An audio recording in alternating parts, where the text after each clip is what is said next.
सुमारे 1200 गुंतवणूकदारांकडून तब्बल 1.25 कोटी रुपयांची गुंतवणूक घेऊन सागर कारिवडेकर नावाचे इसम फरार झाल्याची माहिती समोर आली आहे। या प्रकरणामुळे ठाण्यात खळबळ उडाली असून आर्थिक गुन्हे शाखेकडून तपास सुरू आहे। मिळालेल्या माहितीनुसार ठाण्यात शेअर ट्रेडिंगचं प्रशिक्षण देणारे सचिन राणे आणि प्रीती राणे यांच्या ओळखीतील गुंतवणूकदारांना सागर कारिवडेकर यांनी शेअर बाजारातून मोठ्या परताव्याचं आमिष दाखवले। सुरुवातीला काही वर्षे त्याने गुंतवणूकदारांना चांगले परतावे दिल्यामुळे अनेकांनी मोठ्या रकमेची गुंतवणूक केली। मात्र गेल्या काही महिन्यांपासून परतावा देणे बंद करून तो संपर्काबाहेर गेलाय। यामुळे गुंतवणूकदारांनी राणे कुटुंबियांना जाब विचारण्यास सुरुवात केली आहे।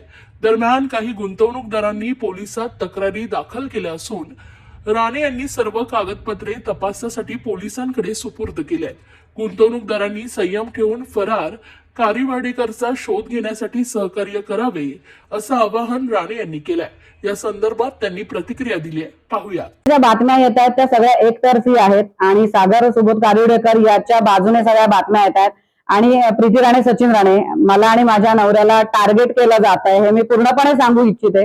कारण तुम्ही आमचं बॅकग्राऊंड बघा, आमचं प्रोफेशन बघा, गेली 25-30 वर्ष मागे जाऊन आमचा क्रिमिनल रेकॉर्ड चेक करा, शून्य क्रिमिनल रेकॉर्ड आहे। आणि सागरचं पण या सगळ्या बॅकग्राऊंड चेक करा। आमचं प्रोफेशन नुसार आम्ही जे काही आहे कमवलेलं आहे ते सुद्धा बघा आणि गेल्या 3 वर्षात सागरने जे काही केलेलं आहे ते सागरने सिद्ध करावं असं मला वाटतं की त्याने जो काही 15 कोटीचा बंगला बांधलाय त्याचं उत्पन्न कुठून आलं आणि लोन न घेता बांधलेला बंगला आहे। त्याने ज्या काही 8-10 गाड्या घेतलेल्या आहेत 3-3, 4-4 कोटीच्या, त्याचे ईएमआय जे काही भरतोय तो ते ईएमआयचे पैसे कुठून आले हे त्याने सिद्ध करून दाखवावं। 7-8 बॉडीगार्ड घेऊन फिरतोय, आज त्याच्या बंगल्याच्या बाहेर सुद्धा बॉडीगार्ड आहेत। हा फरार असताना देखील त्या बॉडीगार्डचा पगार कुठून जातोय, आज जे काही झालेलं आहे, आज लोकांचे पैसे सगळे त्याच्या अकाउंटला अडकलेले आहेत आणि लोकांना आज हा दिशाभूल करून काही इन्व्हेस्टर काही गुंतवणूकदारांच्या मदतीने हा लोकांची दिशाभूल करतोय की सगळ्यांचे पैसे म्हणे मी राणेंना दिले, तर त्याने ते पुरावे सादर करावेत असं मला वाटतंय। आणि एवढंच माझी मागणी आहे की लोकांनी जर आता काही चुकीचा डिसिजन घेतला, चुकीचा निर्णय घेतला, तर सागर तुम्ही एकमेव कारणीभूत असाल। आज जर कोणी आत्महत्या करायचा विचार केला, आज जर कोणी स्वतःला संपवायचा विचार केला, आज जर चुकीचा काही निर्णय घेतला, तर सागर फक्त तुम्ही जबाबदार असाल। तो कुठेही लपून न राहता आज आम्ही कुठेही पळालेलो नाही आहोत। आमचे पासपोर्ट सुद्धा गुंतवणूकदारांकडे दिलेले आहेत। आम्ही सगळ्यांच्या संपर्कामध्ये आहोत, आमच्या स्वभावात किंवा रक्तातही नाहीये। जर तुम्ही सच्चे असाल, तुम्ही जर तुमची सत्याची बाजू असेल तर असं 6-6 महिने लपून राहून पळून राहून बिळात लपून राहण्यापेक्षा समोर या आणि तुम्ही जे काही सांगायचंय तुम्हाला ते सिद्ध करून दाखवा, एवढंच माझं म्हणणं आहे।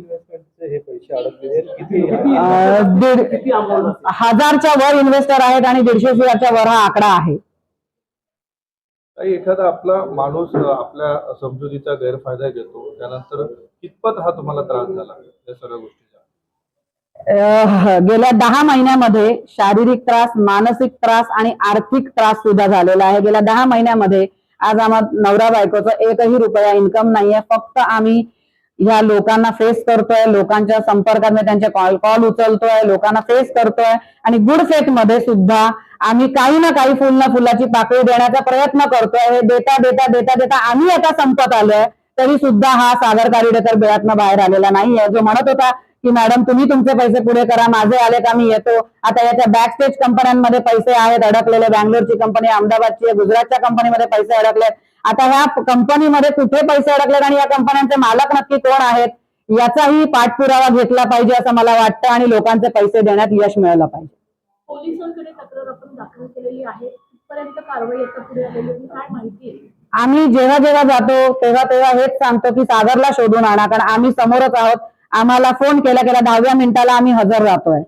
तो कुठेतरी आम्ही सागरला पकडून येण्यासाठी आम्ही हेही सांगितलं आम्ही हवा तेवढा खर्च करू, आम्ही आमची गाडी घेऊन येतो आम्ही त्याला पकडण्यासाठी, किंवा तुम्हाला एका क्षणात जर सावंतवाडीला जायचं असेल आम्ही प्लेनचं तिकीट काढून देतो, आणखी काय मदत हवी असेल ती घ्या, रात्री 2-3 वाजता उठून बोलवलं तरी आम्ही येतोय त्याला पकडायला, तुम्हाला हवी ती आम्ही मदत करायला तयार आहोत तुमच्या इन्व्हेस्टिगेशन दरम्यान। पण फक्त सागर कारिवडेकरला समोर आणा आणि सत्य परिस्थिती जाणून घ्या की नक्की तो ट्रेडिंग कुठे करायचा, त्याचे पैसे त्याने कुठे गुंतवलेले आहेत आणि हे पैसे लोकांचे नक्की सेफ आहेत आणि ते कशा पद्धतीने तो देणार आहे. लोकांचं काय आता तुम्ही या माध्यमातून आवाहन करणार सगळं तुमच्या आता गैरसमज निर्माण लोकांचे गैरसमज खूप निर्माण झाले आहेत. लोकांचं काय झालंय, एक लोकांवर आमची म्हणजे आमच्यावर लोकांची एक श्रद्धा आहे की बाबा सचिन राणे प्रीती राणे कधी कोणाचा 1 रुपया घेऊ शकत नाहीत, ते चांगलेच आहेत आणि ते कोणाचं वाईट करू शकत नाही. पण आता या 10 महिन्यामध्ये असं झालंय की कुठे ना कुठे, कसं आहे सांगा, एवढा विश्वास ठेवूनही त्यांना कोणाला, काही लोकांना 1 रुपयाही मिळालेला नाहीये आतापर्यंत. तो त्यांना वाटणं साहजिक आहे, त्यांच्या जागी ते बरोबर आहेत की बाबा की आमचं असं नुकसान का केलं. आज आम्हीही कुठेतरी सागरवर अंधविश्वास ठेवला आणि फसलो आहोत. तर मला सांगणं हेच आहे की आम्ही सुद्धा एक त्याचे इन्व्हेस्टरच आहोत. आम्ही इथे कुठेही कसला फायदा मिळावा या दृष्टिकोनातून हे काम केलेलंच नाहीये. तसं करायचं तर आम्ही हे कधीच केलं नसतं काम, कारण आम्हाला लाईफमध्ये काही कमीच नव्हती आणि हे स्वतः गुंतवणूकदार सुद्धा म्हणतायत. तो हे चांगलं करायला गेलो आणि म्हणतात ना की म्हणजे सगळ्या ह्याचे बळी पडलं, लिटरली आमचा बळी गेलाय, म्हणजे ना घर का ना घाट का अशी स्थिती झाली आहे आमची, सागरच्या बाजूने पण आणि गुंतवणूकदारांच्या बाजूने पण.